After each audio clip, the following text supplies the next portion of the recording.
नमस्कार दोस्तों, कैसे हैं आप सब। मैं डॉक्टर सोनवीर सिंह राजकीय पॉलिटेक्निक जानसठ मुजफ्फरनगर से आज के इस सेशन में आप सभी का स्वागत करता हूं। दोस्तों, वायरलेस एंड मोबाइल कम्युनिकेशन विषय के अंतर्गत आज से हम chapter 6 digital data communication start करने जा रहे हैं। इससे लास्ट चैप्टर में हमने मोबाइल कम्युनिकेशन सिस्टम का अध्ययन किया था। आज हम डिजिटल डेटा कम्युनिकेशन में introduction to the digital data communication का अध्ययन करेंगे। जो भी स्टूडेंट आज चैनल से पहली बार जुड़े हैं उनसे निवेदन है, कृपया चैनल को सब्सक्राइब कर लीजिए और नीचे बने बेल आइकन्स को क्लिक कर लीजिए, जिससे आपको लेटेस्ट अपडेट्स और नोटिफिकेशंस मिलते रहें। तो डिजिटल डेटा कम्युनिकेशन की बात करें तो हमने, क्योंकि अभी मोबाइल कम्युनिकेशन का अध्ययन किया है, उसी में ही अगर हम डिजिटल डेटा के साथ अगर कम्युनिकेशन करते हैं तो उसे हम डिजिटल डेटा कम्युनिकेशन कहेंगे। सो आप ऑलरेडी डिजिटल इलेक्ट्रॉनिक सब्जेक्ट पढ़ चुके हैं, तो काफ़ी कुछ आपको डिजिटल डेटा के बारे में आइडिया है। सो हम बहुत जल्दी ब्रीफ इसको करेंगे। Data communication is the exchange of data in the form of zeros and one between two devices via form of transmission media such as a wire cable. ठीक है, यानी कि हम जब कोई कम्युनिकेशन करते हैं किन्हीं दो डिवाइसेस के बीच में, जब हम इंफॉर्मेशन को ट्रांसमिट करते हैं, जो हमारी इंफॉर्मेशन है वो जीरोज और वन के फॉर्म में होती है। ठीक है, जब हम जीरोज और वन की फॉर्म में अगर किसी इंफॉर्मेशन को मीडियम में ट्रांसमिट करते हैं थ्रू द वायर केबल, ठीक है, तो हम उसे बोलेंगे digital data communication. Data communication is said to be local if communicating device are in the same building or a similarly restricted geographically area। यानी कि अगर हमारा कम्युनिकेशन लोकल जब कहलाएगा जब आपके दोनों डिवाइस सेम बिल्डिंग में हो या सेम लोकेशन में, सेम एरिया में हो, रेस्ट्रिक्टेड एरिया में। ज्योग्राफिकल एरिया अगर उनका रेस्ट्रिक्टेड है, एक पर्टिकुलर एरिया में दोनों ही डिवाइस अगर अवेलेबल हैं, तो उस तरह के कम्युनिकेशन को लोकल कम्युनिकेशन बोलते हैं। जैसे आपने अक्सर देखा हो, जो पहले कॉल करते थे तो लोकल कॉल और नेशनल कॉल और इंटरनेशनल कॉल। तो लोकल कॉल कौन सी कहलाती है? जो आपके होम, जो नेटवर्क होता है आपका, जो होम एरिया होता है, होम नेटवर्क है, जिस एरिया से, मान लो यूपी वेस्ट से अगर आपने सिम ले रखी है या यूपी ईस्ट से ले रखी है, तो यूपी ईस्ट जो है आपका वो लोकल एरिया नेटवर्क कहलाएगा, आपका लोकल कहलाएगा। उसी तरह से जब आप उस नेटवर्क के बाहर कॉल करते हैं तो वो आपका नेशनल कॉल हो जाती है। ठीक है, अगर आप विदेश में करते हैं, अपने देश से बाहर कहीं करते हैं, तो इंटरनेशनल कॉल हो जाती है। तो इसी तरह से जब दो डिवाइस किसी एक पर्टिकुलर सेम बिल्डिंग में हो या सेम ज्योग्राफिकल एरिया में हो, तो उनको हम लोकल कहते हैं, लोकल कम्युनिकेशन बोलेंगे। Data communication aims at the transfer of data and maintenance of the data during the process, but not the actual generation of the information at the source and receiver। यानी data communication का जो M होता है वो केवल इतना है कि डेटा को सोर्स से डेस्टिनेशन तक ट्रांसमिट करना, और इसके साथ साथ वो डेटा को मेंटेन भी करता है। ठीक है, ड्यूरिंग दी प्रोसेस अगर डेटा में कोई लॉस होता है, कोई एरर होती है, तो उस एरर को भी वो करेक्ट करने का काम करता है। बट डेटा का कोई जनरेशन ना तो सोर्स के एंड पे ना रिसीवर के एंड पे होता है। ठीक है, information at the source and and, ठीक है, कोई भी इंफॉर्मेशन जनरेट नहीं होती है। ठीक है, वो केवल डेटा, यानी डेटा कम्युनिकेशन में अगर हम बात करें तो जब आपका कोई भी इंफॉर्मेशन सोर्स से जब निकलता है और डेस्टिनेशन तक वो पहुंचता है, तो इस दौरान उसके डेटा कम्युनिकेशन में कोई भी डेटा या इंफॉर्मेशन जनरेट नहीं होती है, वो केवल ट्रांसफर होती है और उसके साथ साथ वो मेंटेन होती है, मेंटेनेंस भी होता है उसका। Data communication refer to the transmission of this digital data between two or more computers, and a computer network or data network is a telecommunication network that allows computer to exchange data। यानी data communication generally या तो किन्हीं दो डिवाइसों के बीच में होगा, दो कंप्यूटर हो सकते हैं, ठीक है, दो, या कोई कंप्यूटर का नेटवर्क हो सकता है, कई सारे कंप्यूटर एक साथ कनेक्टेड हो, उस नेटवर्क पे आप कम्युनिकेट कर सकते हैं। ठीक है, so data network is a nothing, it's a telecommunication network that allows computer to exchange the information. तो डेटा नेटवर्क सिंपली हम क्या कहेंगे? It's a network of the communication, it's a network of the computer for the telecommunication who sharing the information और exchanging the data. Now this is the general block diagram of the communication system, जो हम पहले से ही जानते हैं। Information source, transmitter, then channel, then receiver और information user. तो ये जो आपका ब्लॉक आप देख रहे हैं, ट्रांसमीटर से लेके रिसीवर तक, this is the your communication system. ठीक है, तो इसमें जो डेटा कम्युनिकेशन की बात करें तो इस ट्रांसमीटर से इस रिसीवर तक डेटा के पहुंचने की जो प्रोसेस है, इस डेटा को ट्रांसफॉर्म करना फ्रॉम ट्रांसमीटर टू रिसीवर, ठीक है, या source to destination, this is called data communication. और during the data communication it deals with the data only for the transformation purpose as well as for the if there is any error into the data then it will also correct the error data, error को correct भी करेगा साथ में। तो ये दोनों काम data communication के अंदर होते हैं। कॉन्सेप्ट क्या है, what is the concept of data communication?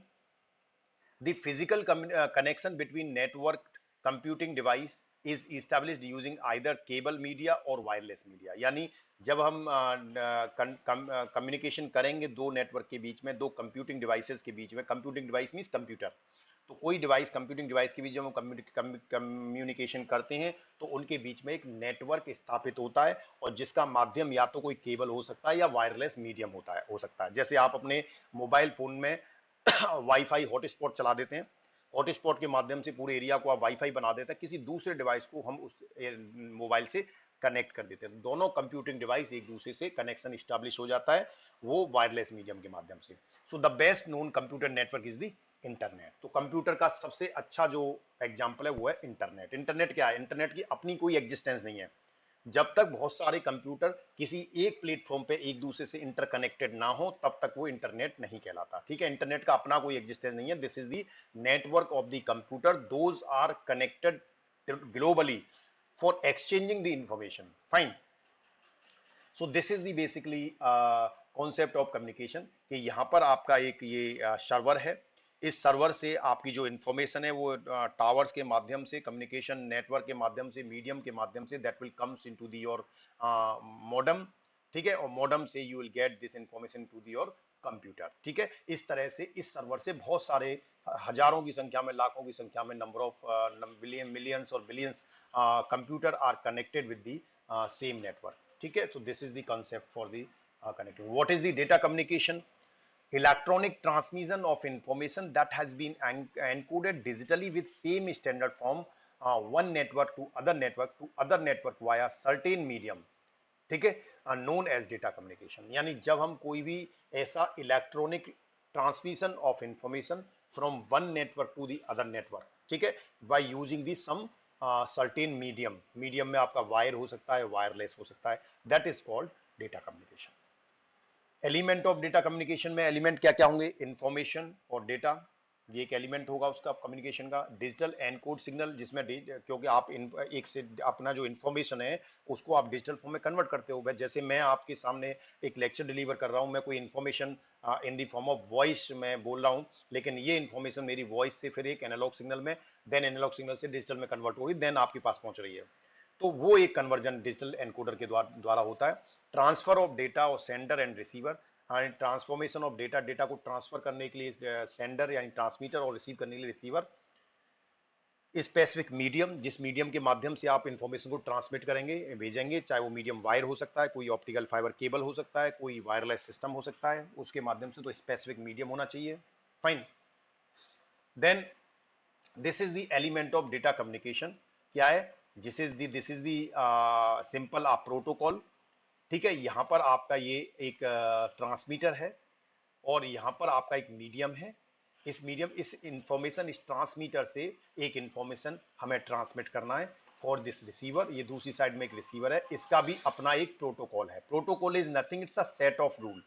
that means protocol is nothing, it's a set of rule that govern the communication between the devices। यानी एक ऐसा रूल है जो इन दो डिवाइसों के बीच में कम्युनिकेशन को इस्टेब्लिश करता है, गवर्न करता है, कंट्रोल करता है। Both sender and receiver follow same protocol to communicate with each other.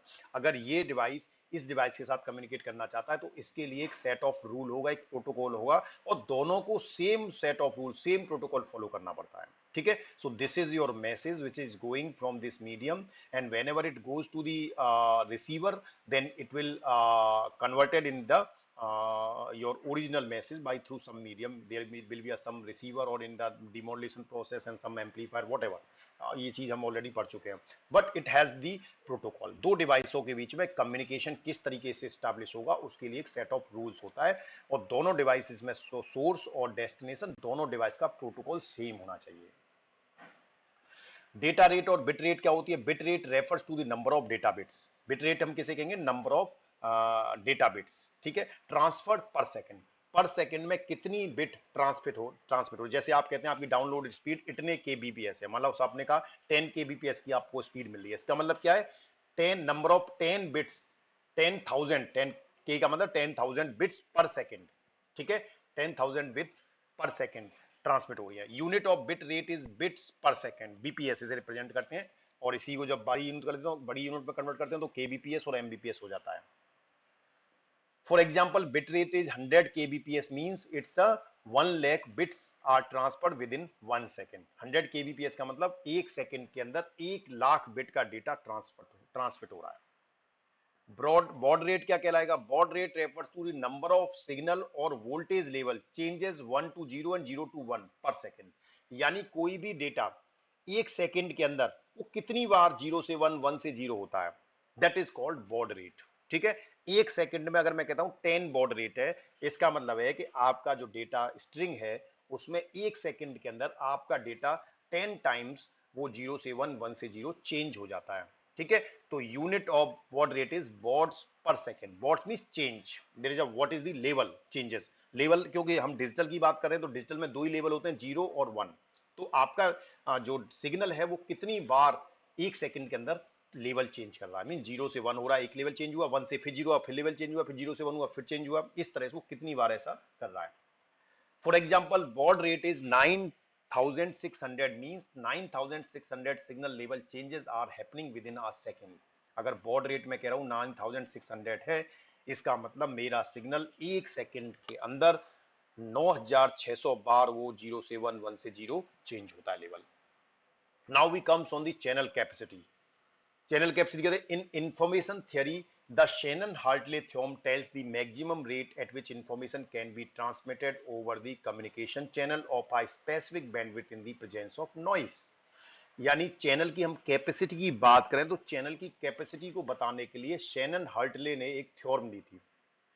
उस थ्योरम के माध्यम से हम ये पता कर पाते हैं कि किसी चैनल में एक स्पेसिफिक बैंडविड्थ पर कितनी इंफॉर्मेशन, कितनी मैक्सिमम रेट से इंफॉर्मेशन को ट्रांसमिट किया जा सकता है, that is the channel capacity with the presence of noise. क्योंकि जब आप इंफॉर्मेशन को ट्रांसमिट करते हो तो उसमें साथ में नॉइज भी आती है, तो noise will also take some space. ठीक है, चैनल है तो चैनल में अगर आपका सिग्नल तो उसका नॉइज है तो it will take some time some space also into the channel. तो उस नॉइज के साथ में वो कितने मैक्सिमम रेट पे इंफॉर्मेशन को ट्रांसमिट कर सकता है, that is called channel capacity.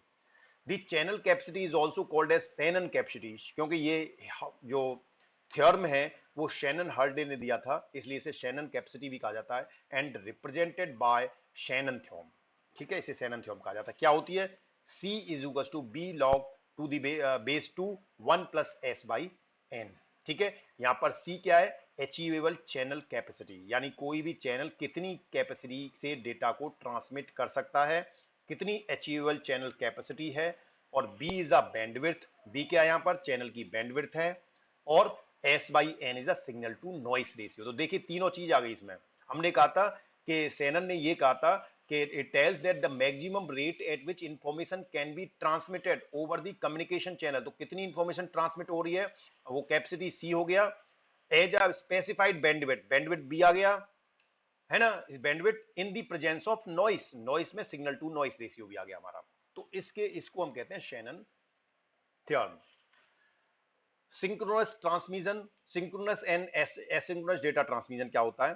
तो सिंक्रोनस ट्रांसमिशन देखते हैं। In synchronous transmission data moves in a completely paired approach in the form of chunks और फ्रेम्स। यानी सिंक्रोनस ट्रांसमिशन में आपका जो डेटा है वो पेयर्ड अप्रोच में, एक तरह से पेयर्ड अप्रोच का मतलब दोनों डिवाइस जिनके बीच में डेटा में कम्युनिकेशन हो रहा है उनके बीच में पेयरिंग होनी चाहिए, मीन सिंक्रोनाइजेशन होना चाहिए। ठीक है, इन दी फॉर्म ऑफ चंक्स और फ्रेम्स की फॉर्म में वो डेटा ट्रांसमिट होता है। तो दो डिवाइसों के बीच में अगर सिंक्रोनाइजेशन कम्युनिकेशन है तो सोर्स और डेस्टिनेशन दोनों को हमें सिंक्रोनाइज करने की जरूरत पड़ेगी। तो synchronization between the source and destination is required so that the source knows where the new byte begins since there are no space included between the data. ठीक है, क्योंकि डेटा के बीच में कोई स्पेस नहीं दिया जाता, लगातार स्ट्रीम चलता रहता है, तो सोर्स ये जानता है कि डेटा कहां से स्टार्ट हुआ है। ठीक है, तो दोनों, और जब डेस्टिनेशन के पास पहुंचता तो डेस्टिनेशन को भी ये पता होना चाहिए कि डेटा कहां से स्टार्ट हुआ है, कहां एंड हो रहा है. This is only possible when there is a synchronization between the source and destination. अगर सोर्स और डेस्टिनेशन के बीच में सिंक्रोनाइजेशन होगा तभी ये संभव हो पाता है. तो synchronous transmission is effective, dependable and often utilized for transmitting a large amount of data. जब आपको ज्यादा डेटा भेजना पड़ता है, कंटिन्यूस डेटा भेजना है, जब हमें दो डेटा के बीच में कोई गैप नहीं देना, तब हम वहां पर सिंक्रोनाइजेशन सिंक्रोनस ट्रांसमिशन यूज करते हैं. It offers real time communication between linked devices. ठीक है, दो डिवाइस जिनके बीच में कनेक्शन स्टैब्लिश हो गया है, लिंक्ड हो गए हैं, उनके बीच में जो कम्युनिकेशन होता है वो रियल टाइम कम्युनिकेशन होता है. तो रियल टाइम के लिए सिंक्रोनाइजेशन की बहुत आवश्यकता होती है.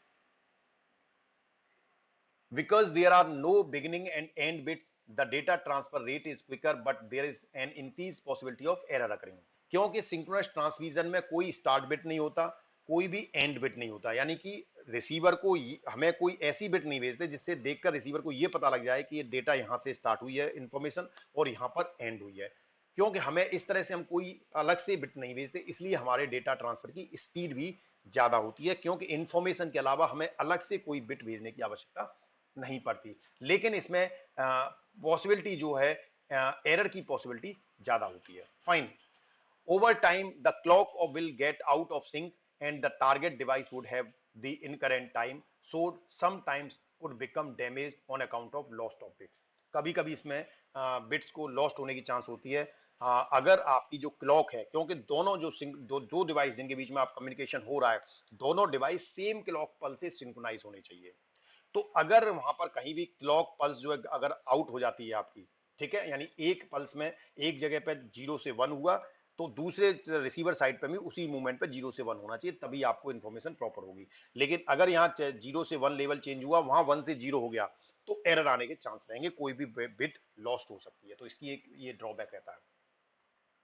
To resolve this issue, it's necessary to regularly resynchronize the clocks as well as to make use of check digits to ensure that the bytes are correctly received and translated. यानी कि हमें फिर इस समस्या से छुटकारा पाने के लिए क्या करना चाहिए, हमें क्लॉक को लगातार एक पर्टिकुलर टाइम के बाद उसे सिंक्रोनाइज करते रहना चाहिए, रीसिंक्रोनाइज करते रहें.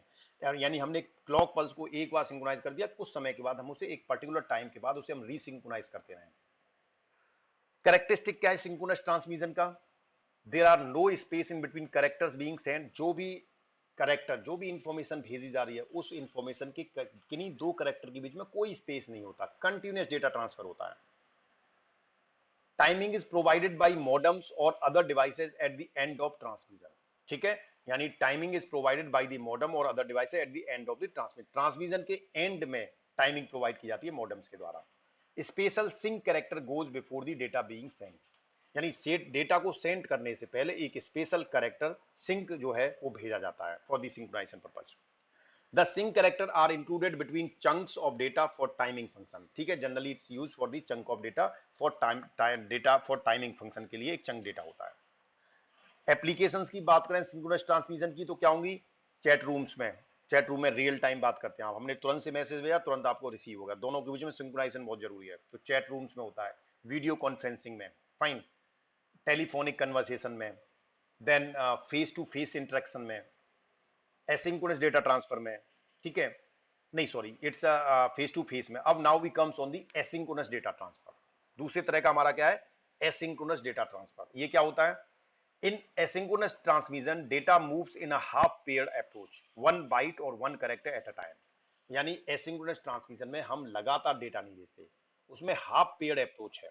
ठीक है, यानी एक बाइट और एक कैरेक्टर एट ए टाइम. हम एक बार में एक बाइट या एक कैरेक्टर भेजते हैं. It sends the data in a constant current of bytes. ठीक है, यानी अगर आपने constant current of byte 1 byte भेज दिया, फिर कुछ डिले दिया, फिर 1 बाइट भेजा, फिर डिले दिया 1 बाइट, इस तरह से वो ट्रांसमिशन करता है. The size of character transmitted is 8 bit. तो एक कैरेक्टर या 1 byte is to 8 bit with a parity bit added both at the beginning and at the end. दोनों में हमें उस डेटा 8 बिट के डेटा में हमें एक पैरिटी बिट स्टार्टिंग में और एक पैरिटी बिट एंड में भी ऐड करना पड़ता है. आप ऑलरेडी पैरिटी बिट के बारे में डिजिटल इलेक्ट्रॉनिक्स में बहुत अच्छे से पढ़ चुके होंगे. फॉर करेक्टिंग एरर फाइंडिंग के लिए हम पैरिटी बिट डालते हैं, तो making it to a total of 10 bits. तो हमारा जो एक इंफॉर्मेशन है जो 1 बाइट की है वो कम से कम 10 बिट्स में जाती है. क्योंकि उसके लिए स्टार्ट बिट और एंड बिट एक पैरिटी बिट हम उसमें डालते हैं. It doesn't need a clock signal between sender and receiver for integration. Rather, it utilizes the parity bit to tell the receiver how to translate the data. यानी कि हमें इसमें transmitter और रिसीवर को एक ही क्लॉक से सिंक्रोनाइज करने की जरूरत नहीं पड़ती, जैसी कि हमें सिंक्रोनस डेटा कम्युनिकेशन में जरूरत पड़ती थी. यहां पर हम केवल स्टार्टिंग में और एंड में एक पैरिटी बिट इंजर्ट कर देते हैं. वो पैरिटी बिट रिसीवर को ये बताती है कि how to translate the data, data को उसे कैसे कन्वर्ट करना है. It has slower data transfer rate, इसकी डेटा स्पीड जो है स्लोअर रहती है. एग्जाम्पल की बात करें तो जैसे ईमेल्स होते हैं, आपने ईमेल करते हैं, आपने एक इंफॉर्मेशन लिखी और आपने एक बार में भेज दी, सिंगल स्ट्रोक में आपने एक इंफॉर्मेशन भेज दी. यानी लगातार, ऐसा तो नहीं मेल में आप मैसेज लिखते जा रहे हो लगातार आपको मिलता चला जा रहा है, नहीं. वो आपको एक फ्रेम में एक तरह से एक उसमें मिलती है, 1 बाइट में, 2 बाइट में, जो भी है. और जैसे फोरम्स, लेटर्स, रेडियोज, टेलीविजन्स, ठीक है, ये सारी चीजें जो है ये क्या है, this is the examples of asynchronous transmission. So thank you very much. Thanks for your patience. जो भी स्टूडेंट आज चैनल से पहली बार जुड़े हैं उनसे निवेदन है कृपया चैनल को सब्सक्राइब कर लीजिए और नीचे बने बेल आइकन को क्लिक कर लीजिए. धन्यवाद.